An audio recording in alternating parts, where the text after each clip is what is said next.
Hello, in this video you'll see the game between Alireza Firouzja and David Howell from Grand Swiss round 10. The opening was Gioco Piano.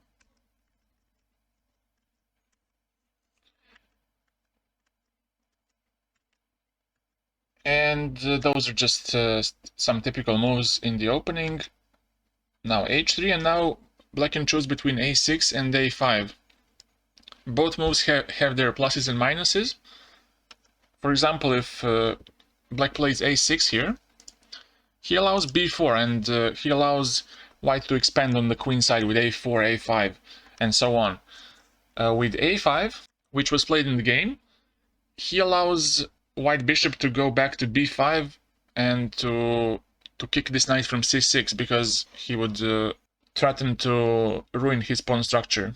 And also it hints that he wants to start some expansion on the queen side by himself after knight e7, c6, b5.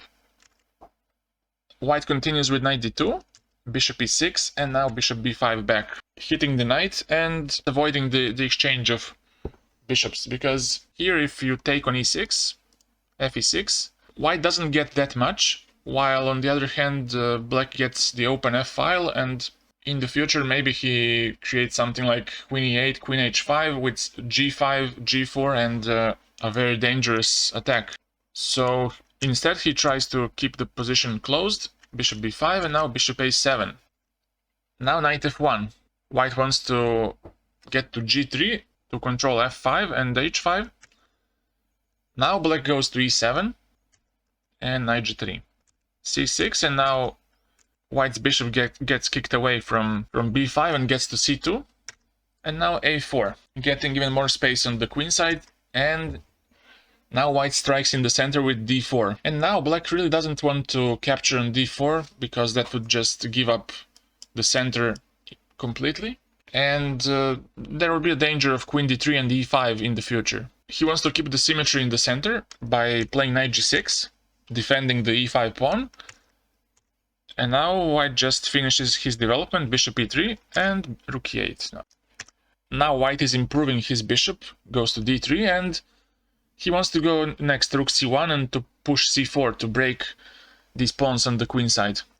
Bishop b6 back, heading towards a5, a3, queen c7, rook c1, and now bishop a5. Now black's idea is to capture on d4. Let's say if white makes a random move like king h2, black would take on d4, and now white is forced to capture with a piece, not with the pawn, because of this pin.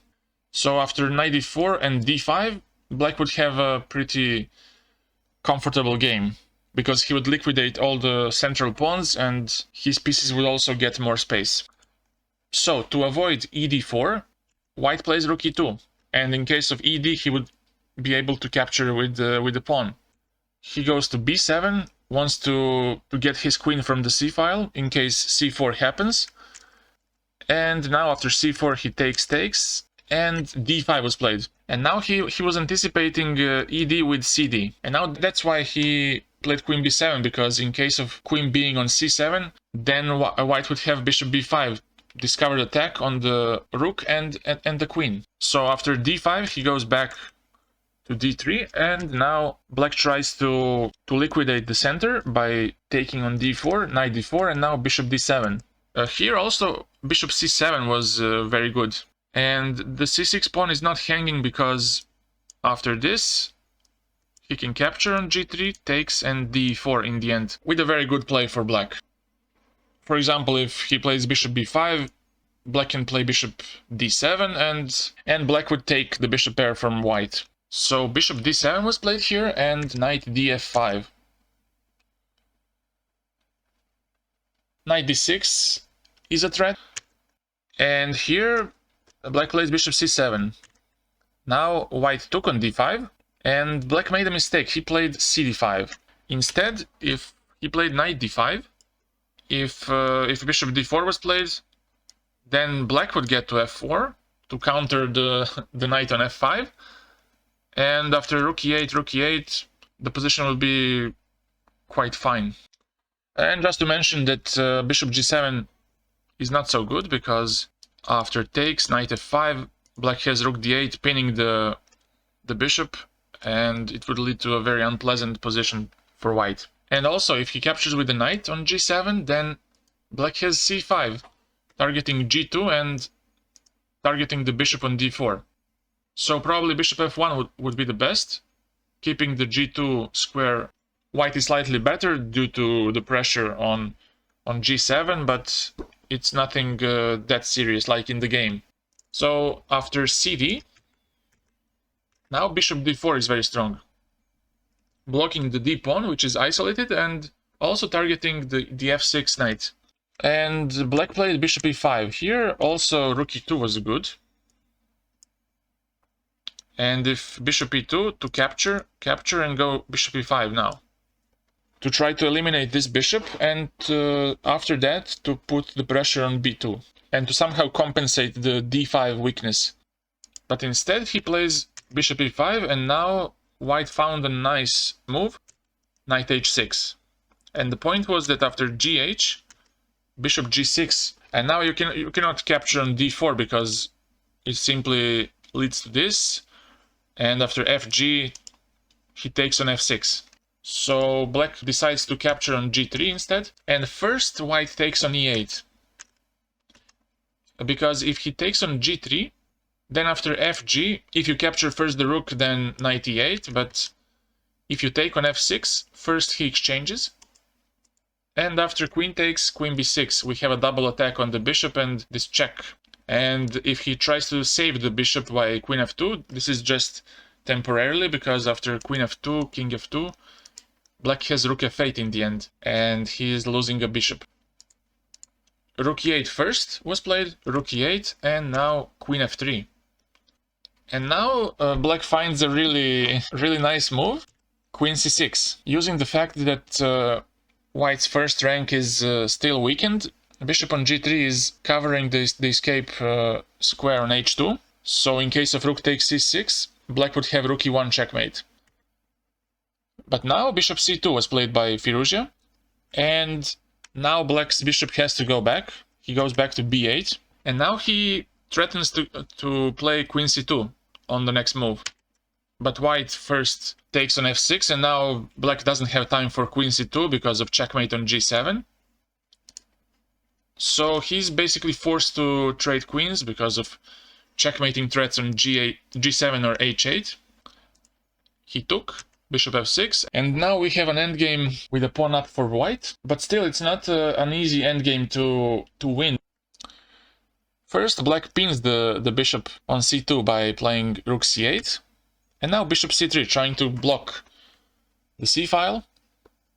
And here, with bishop d6, for example, threatening to go bishop a3 at some point would be much better. In case of bishop d3, to go bishop e5, because if the rook moves from the c-file, white is losing the pawn. If the bishop moves, then he's losing the b2 pawn, so the conversion would be really tough in this case. Instead, he went for d4. And now the trick was, if white captures on d4, to have bishop f4 first. And if bishop goes to e3, because if rook moves, then bishop on c2 is falling, so bishop e3, he would capture and go bishop f5, which means that white has to give up an exchange. But instead, white can calmly play bishop d2. And now black tries king g7 to defend his h6 pawn, bishop d3, and now black decides to exchange rooks. And after bishop c1 to go h5.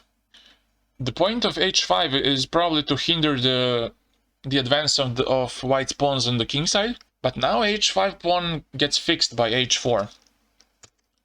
Bishop c6, and now g3 first, because he wants to activate his king towards e2 and to challenge the d4 pawn. Bishop d7, and now king f1. White's king gets into the center. Now bishop e5 and king e2. Like I said, white has a simple plan, simple goal, and now bishop g4. King goes to d2, bishop b5 is a threat, so bishop d7 has to be played, king c2, and now bishop e6. Black wants to stop white from creating a passed pawn on the queen side by pushing b3, so he plays this. But now he is forced to get his light square bishop to b3, which means that his scope is not very big. He can only play to d1 and b3 back, which is not good, which hints that we have a potential Zugzwang in the future. And now king g6 was played, bishop d7, bishop d1, and now bishop d2. Now plays f5 here, allowing white to attack even on h5. It would be more resistant to play king f6, and after bishop b4 to go back to g6. At least the h5 pawn is not as vulnerable as in the game. But still, king can go and be more active, and eventually he would lose the game because of bishop c5 and just capturing on d4. Instead, he went for f5, and after bishop f4, now he is offering a trade. Of course, black doesn't want to do that because the d4 pawn would hang, and also the other pawns would hang. Bishop g7, and now bishop d6. He tries to go to c5 and to capture the pawn. Bishop f6, and now bishop e8. King h6, and after bishop c5, black is losing the second pawn on d4. He tried with the f4, trying to destabilize this pawn chain, but now Firouzja just calmly took. Bishop d8, king d2, bishop b3, and after bishop e5, he forced him to capture on g3. And after bishop a5, king c1, Howell resigned because on the next move white is going to play bishop f4, forcing the king to get from h6, and after that the h5 pawn would hang. Thank you for watching and have a nice day.